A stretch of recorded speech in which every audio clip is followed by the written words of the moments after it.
మరి కాసేపట్లో NEET exam start కానుంది. ఇందుకోసం కరీంనగర్ జిల్లాలోని పరీక్షా కేంద్రాలకు విద్యార్థులు చేరుకున్నారు. కరీంనగర్లో నీట్ ఎగ్జామ్ కోసం 7 పరీక్షా కేంద్రాలు ఏర్పాటు చేశారు. మొత్తం 2975 మంది విద్యార్థులు పరీక్షకు హాజరవుతున్నారు.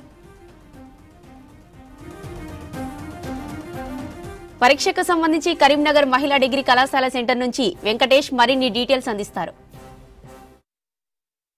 వైద్య విద్యా కోర్సులో ప్రవేశం కోసం నిర్వహించే నీట్ పరీక్ష కొద్దిసేపట్లో ప్రారంభం కాబోతుంది. కరీంనగర్ జిల్లాలో దాదాపు 7 పరీక్ష కేంద్రాలు ఏర్పాటు చేశారు. 2975 మంది విద్యార్థులు ఈ పరీక్షకు హాజరవుతున్నారు. చూడొచ్చు మనం ప్రజెంట్ కరీంనగర్ ఉమెన్స్ డిగ్రీ కళాశాల సెంటర్ దగ్గర విద్యార్థుల రద్దీ చూడొచ్చు. విద్యార్థులందరూ కూడా పరీక్ష కేంద్రం లోపలికి వెళ్తూ ఉన్నారు. మధ్యాహ్నం 2 గంటల నుంచి పరీక్ష ప్రారంభమవుతుంది. అయితే 11 నుంచి 1:30 వరకు విద్యార్థుల్ని లోపలికి అనుమతించేందుకు ఏర్పాట్లు చేశారు. ఈ మేరకు విద్యార్థుల దగ్గర అన్ని రకాల ధ్రువపత్రాలు పరిశీలించిన తర్వాత లోపలికి తీసుకెళ్తా ఉన్నారు. విద్యార్థులకు సంబంధించిన హాల్ టికెట్తో పాటు పాస్పోర్ట్ సైజ్ ఫోటోలు, తర్వాత ఇతర ఆధారాలు తీసుకొచ్చారు. అమ్మ, ఏమేమి తీసుకొచ్చాము?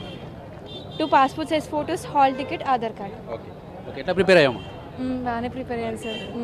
ఎట్లా అనిపిస్తుంది? ఏమైనా టెన్షన్ ఉందా? 2 years చదివింది, ఇప్పుడు రాస్తున్నామంటే టెన్షన్ ఉంటుంది కదా. లాస్ట్ టైం రాసినావా? లేదు, నేను ఫస్ట్ టైం, సెకండ్. ఏంటి నీ అంబిషన్? ఏంటిది? డాక్టర్ అవ్వాలి. ఓకే, ఇంటి దగ్గర ప్రిపరేషనా లేకుంటే కోచింగ్ తీసుకునేది? ఈరోజు అంతా ఓకేనా? రెడీగా అన్ని తీసుకునే టెన్షన్ ఏమైనా ఉందా? లేదా? ఉంది సార్, టెన్షన్ ఉంది.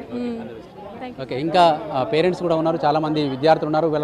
విద్యార్థులకు సంబంధించిన ఎట్లాంటి అనుమానాస్పద వస్తువులు కానీ తీసుకెళ్ళడానికి మహిళా గర్ల్స్ విద్యార్థులు అయితే వాళ్ళకి సంబంధించిన నగలు కానీ ముక్కు పుడకలు కానీ ఇట్లాంటివి కూడా తీసిన తర్వాతనే లోపలికి పంపిస్తూ ఉన్నారు. ఈ ముక్కు పుడకలు కూడా తీసేసి లోపలికి తీసుకోవాలి. అట్లాంటివి తెలియని వాళ్ళు ఇక్కడ సెంటర్ దగ్గరకు వచ్చిన తర్వాత ఇక్కడ తొలగించే ప్రాసెస్ జరుగుతూ ఉంది.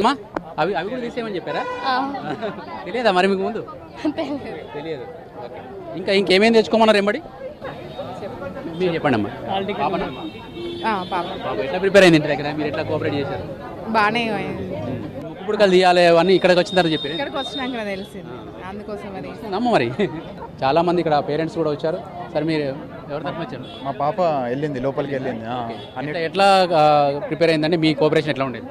చాలా బాగానే ప్రిపేర్ అయింది. 1 day బిఫోరే అన్ని ట్రాన్స్పరెంట్గా ఏమేమి ఉండాలో అవన్నీ ముందుగానే తెలిసేసుకొని వెళ్ళిపోయింది లోపలికి. స్పెషల్గా ఏమైనా కోచింగ్ తీసుకున్నారా? ఇంటర్మీడియట్తో పాటు ప్రిపేర్ అయిందా ప్యారలల్గా? ఆల్రెడీ కాలేజీలోనే కోచింగ్ ఇచ్చారు, వాటితో పాటుగానే ప్రిపేర్ అయింది. ఇంకా బాగా ప్రిపేర్ అవ్వాలని మేము కూడా ఎంకరేజ్ చేసినాం. దాంతో పాటుగా కూడా మంచిగా ఫైనల్గా ఎగ్జామ్స్ పెట్టినప్పుడు ఎట్లా ఉండేది మార్క్స్? మీకు ఏమైనా హోప్ ఉందా వస్తుందని? ఉందండి, 400+ అయితే మార్క్స్ వస్తున్నాయి. కానీ కాకపోతే ఏంటంటే ఇట్లా ఓబీసీలో ఎట్లా వస్తుంది అని చూడాలి. మన స్టేట్లో కాలేజీల సంఖ్య కూడా పెరిగింది కదా, హోప్స్ ఈసారి కదా పెరుగుతుంది. మార్క్స్ కొంచెం తక్కువ వచ్చినా అని కూడా అవకాశం ఉంటుందని అంటున్నారు కదా, మేబీ ఛాన్సెస్ ఏమైనా ఉండొచ్చు అట్లా. ఒకప్పుడు పిల్లల్ని మెడిసిన్ చదవాలంటే చాలా కాస్ట్లీ అని అనుకునేవాళ్ళు, ఇప్పుడు ఎట్లా ఉందండి? ఇప్పుడు లాస్ట్ ఇయర్ చూసుకుంటే ఇట్లా ఇప్పుడు 500+ రావాలని పిల్లల పైన ఒక ఒత్తిడి అనేది ఉన్నది. కానీ కాకపోతే ఏంటంటే ఇట్లా వాళ్ళు కూడా ట్రై చేస్తున్నారు. మేము కూడా ఇబ్బంది పెట్టద్దానని ఓ మటుకు 450+ దాకా మార్క్స్ వచ్చినప్పుడు కూడా మేము చేసినాం. కానీ కూడా పాప కూడా కొంచెం హెల్త్కి ఇట్లా వాళ్ళకి సహకరించాలి కదా, వాళ్ళకు కూడా మేము కూడా బాగా స్ట్రెయిన్ ఏం చేయలేకపోయాను. అయినా కూడా బాగానే చదివాను. ఇక్కడ కొంతమంది విద్యార్థులు కావచ్చు, విద్యార్థుల పేరెంట్స్ కూడా ఉన్నారు. అమ్మ, ఎవరు ఎగ్జామ్ రాసేది మీరేనా? ఓకే, ఎట్లా జరిగింది మా ప్రిపరేషన్?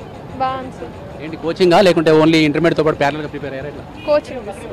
లాస్ట్ టైం రాసారా? ఇదే ఫస్ట్ టైం? లాస్ట్ టైం రాసాం. అప్పుడు ఎంత వచ్చింది ర్యాంక్?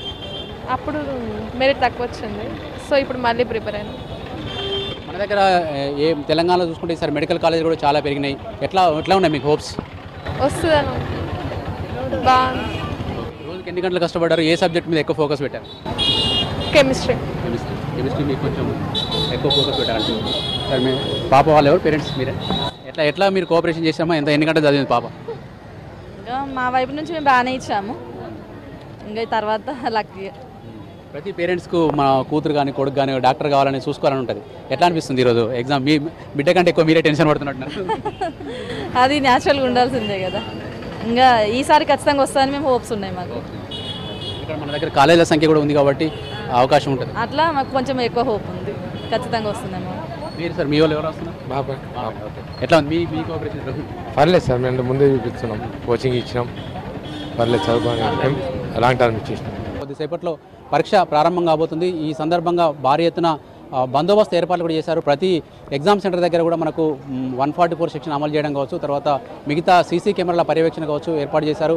అదేవిధంగా స్క్వాడ్ తోటి పర్యవేక్షణ చేయబోతున్నారు. లోపల కూడా బయోమెట్రిక్ ఆధార్ తీసుకొని విద్యార్థులను లోపలికి పంపించే ఏర్పాట్లు చేశారు. ప్రతి విద్యార్థి హాల్ టికెట్తో పాటు ఒక గుర్తింపు కార్డు కంపల్సరీ తీసుకురావాలని చెప్పి కోరారు. ఆధార్ కార్డు, లేటెస్ట్ ఆధార్ కార్డుతో పాటు లేటెస్ట్ ఫోటోలు, ఈసారి కొత్తగా మనకు ఒక పోస్ట్ కార్డ్ సైజ్ ఫోటో కూడా తీసుకుంటా ఉన్నారు. ఎందుకంటే విద్యార్థులను క్షుణ్ణంగా వాళ్ళేనా కాదా అని పరిశీలించేందుకు వీలుగా ఒక ఫోటోగ్రాఫ్ కూడా తీసుకురమ్మని చెప్పి కోరారు. ఇట్లా ప్రతి అంశంలో కూడా ఎట్లాంటి అవకతవకలు జరగకుండా మాస్ కాపింగ్ అని మిగతా గతంలో పేపర్ లీకేజ్ లాంటి ఘటనలు జరిగినాయి. తర్వాత చాలామంది పరీక్షను మళ్ళీ పోస్ట్ పోన్ చేయాలని చెప్పి డిమాండ్లు వచ్చినాయి. ఇవన్నీ ఇట్లాంటివి పునరావృతం కాకుండా ఉండేందుకు అధికారులు కూడా పెద్ద ఎత్తున జాగ్రత్తలు తీసుకున్నారు. ఓవరాల్గా అయితే విద్యార్థులు మంచిగా ప్రిపేర్ అయ్యి పరీక్షలు రాస్తున్నామని చెప్తా ఉన్నారు. కెమెరామెన్ కవికుమార్తో వెంకటేష్, V6 న్యూస్, కరీంనగర్ నుంచి.